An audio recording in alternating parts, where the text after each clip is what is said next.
चंद्रशेखर आजाद। धन्यवाद सभापति जी। आज हम संविधान की गौरवशाली यात्रा पे जो 75 साल की बात कर रहे हैं, ये क्या काम है मेरा? माइक। धन्यवाद सभापति जी। आगे सर, आगे आगे। आज हम संविधान की गौरवशाली यात्रा पे बात करने के लिए चर्चा कर रहे हैं। कल से ये चर्चा चल रही है सर। मैंने बहुत सारे दोनों पक्ष के और जितने भी हमारे मेंबर हैं सुना सर, उनको बड़े बड़े नेता हैं सर। इसके भाग 1 में लिखा हुआ है India that is Bharat, Hindustan नहीं लिखा हुआ है सर। लेकिन सारे नेता संविधान पे चर्चा कर रहे हैं, लेकिन हिंदुस्तान ही कहेंगे, भारत कहने की हिम्मत नहीं जुटा पा रहे हैं। ये बड़ा सवाल है सर कि क्या संविधान के हिसाब से बात रखी जा रही है। मैं धन्यवाद दूंगा फूले साहू बाबा साहब अम्बेडकर को और मेरे नेता मान्यवर साहब श्री काशीराम को। 25 नवंबर 1949 को संविधान को सौंपते हुए डॉक्टर बाबा साहब अम्बेडकर ने कहा था कि 26 जनवरी 1950 को हम विरोधाभास भरे जीवन में प्रवेश करने जा रहे हैं। राजनीतिक जीवन में तो हमारे पास समानता होगी, लेकिन सामाजिक और आर्थिक जीवन में असमानता होगी। क्या ये चुनौती आज 73 साल बाद दूर हुई है? भारत ने 26 जनवरी 1950 को संविधान लागू होने के साथ खुद को एक संप्रभु लोकतांत्रिक और गणतांत्रिक राज्य होने का ऐलान किया। लेकिन सर उस समय संविधान की स्थिति ये थी कि जैसे गांव का कोई आदमी, मैं 50 की बात कर रहा हूं, वो 50 साल पहले शहर में आ जाता और बड़े लोगों की महफिल में चला जाता, उस जहां वो खाना खा रहे हो, और वो टेबल पे नैपकिन को खा के जो है ये कहता कि ये तो फीका, क्योंकि वो जानता ही नहीं था, वो समझता नहीं था संविधान को, संविधान है क्या। संविधान उसके लिए महज दस्तावेज था। ये जिम्मेदारी थी राजनीतिक दलों पे कि वो संविधान को व्यवहार में लेके आते। और इसके इतने सारे आर्टिकल हैं, अगर इनको व्यवहार में लाया जाता तो मुझे लगता कि आज देश बहुत बदल गया होता। बाबा साहब ने कहा था कि लोकतंत्र भारतीय भूमि का केवल ऊपरी पोशाक है, उनके अनुसार यहाँ की संस्कृति अनिवार्य तौर पर लोकतांत्रिक है। भारत जैसे गरीब और गैर बराबरी वाले देश में संविधान के जरिए छुआछूत खत्म करना, वंचितों के लिए सकारात्मक उपाय करना, सभी वयस्कों के लिए मतदान का अधिकार देना और सबके लिए सम्मान अधिकार तय करना, ये बहुत बड़ी उपलब्धि थी सर।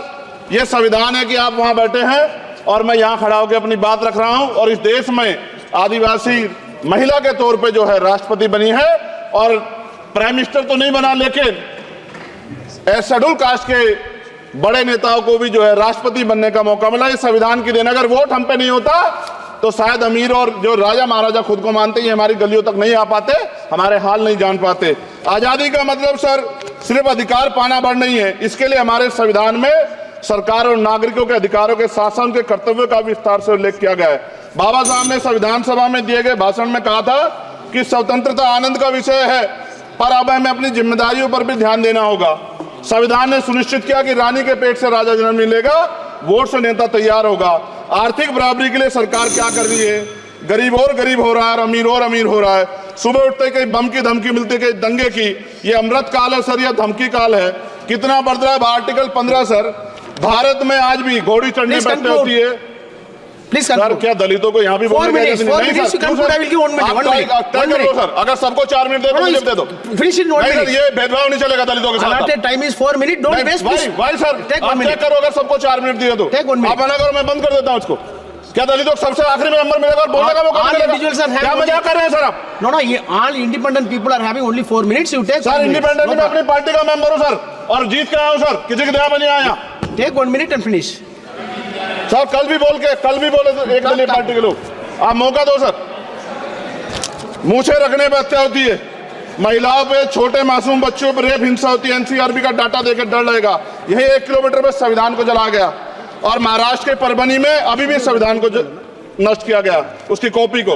आर्टिकल 25-26 में संविधान में सभी को धार्मिक आजादी। कहाँ है दलितों की, मुसलमानों की, जैनों की, बौद्धों की, ईसाइयों की? छत्तीसगढ़ में सतनामी समाज को संविधान की अपनी धार्मिक आजादी के आधार पर जो है उनको अपमानित करके जेल में बंद कर दिया। संभल, अजमेर, अयोध्या सब इसका उदाहरण है। ये सरकार आलोचना डरती है। कितने लोग जेल में बंद है? मिरान हैदर, खालिद सैफी, उमर खालिद खान, सिफा खान, गुलफ्शा फातिमा और आजम खान साहब राजनीतिक विरोध में बंद है। सरकार यहाँ बैठी है, सरकार सामाजिक न्याय की बात करती है। बताए कितने दलित मुख्यमंत्री बना रखे हैं आपने? 13 ज्यादा सरकार स्टेट में सरकार है। कितनी महिला मुख्यमंत्री है? आपकी सरकार ने सुप्रीम कोर्ट के आदेश के बाद रिजर्वेशन प्रमोशन में जारी नहीं किया, और ओबीसी को पॉलिटिकल रिजर्वेशन आप देंगे नहीं देंगे, आप बताने का काम करें। मैं 75 साल की गौरव यात्रा में हम एक सभ्य समाज नहीं बना पाए, इसलिए जाति आधार पर SC ST OBC के बच्चों को प्राइमरी स्कूल से लेकर उच्च संस्थानों में भेदभाव किया जाता है। सरकार निरंकुश हो गई, कोई बुलडोजर से कार्रवाई करता है। कल मंत्री जी ने कहा हमने राष्ट्रीय पिछड़ा वर्ग आयोग बनाया, 69 शिक्षक भर्ती में उसकी सिफारिशों को नहीं माना। EWS के जरिए आपने संविधान पे, आरक्षण के प्रावधान पे हमला किया। 1 मिनट में खत्म कर रहा हूं सर। संविधान सर, न्यायपालिका में आर्टिकल 124 ये कहता है सर, ये अधिकार जो है, Sanjay sir ji, please conclude. Sir 1 minute में Please conclude. संविधान में न्यायाधीशों की नियुक्ति का अधिकार राष्ट्रपति के द्वारा होना चाहिए, अभी तक नहीं हो रही है। All India judicial service commission कब बनेगा? क्या चंद परिवार ही सर जज बन सकते हैं? और आज हम सर, मैं सरकार से सवाल पूछना चाहता हूं सर, सेवाओं में SC ST OBC वर्ग का कितना प्रतिनिधित्व है? भारत सरकार के मंत्रालयों के अधीन PSU में, बैंकों, बीमा कंपनियों में और स्वस्थायी संस्थानों में आउटसोर्स तथा कॉन्ट्रैक्ट पर वर्तमान कार्यरत कर्मचारी कुल कितनी संख्या है? आउटसोर्स और कॉन्ट्रैक्ट में कार्यबल SC ST OBC कितना प्रतिशत है? निजी क्षेत्रों में कार्यरत कर्मचारी, उनके SC ST OBC की वर्ग लाभ। सर खत्म कर, लास्ट पॉइंट सर, मैं फिर स्पष्ट तौर पर कह रहा हूं सर, यहां बैठे SC और OBC के मेंबर से कह रहा हूं सर, उनको सामाजिक जिम्मेदारी का ध्यान भी रखना चाहिए। पार्टी के प्रति वफादारी के साथ साथ अपने वर्गों के प्रति ईमानदारी भी रखनी चाहिए। ईमानदारी नहीं होगी तो इन वर्गों का भला नहीं हो सकता, और हमें बहुत सरकारों से उम्मीद नहीं है। बहुत बहुत धन्यवाद सर। Thank you.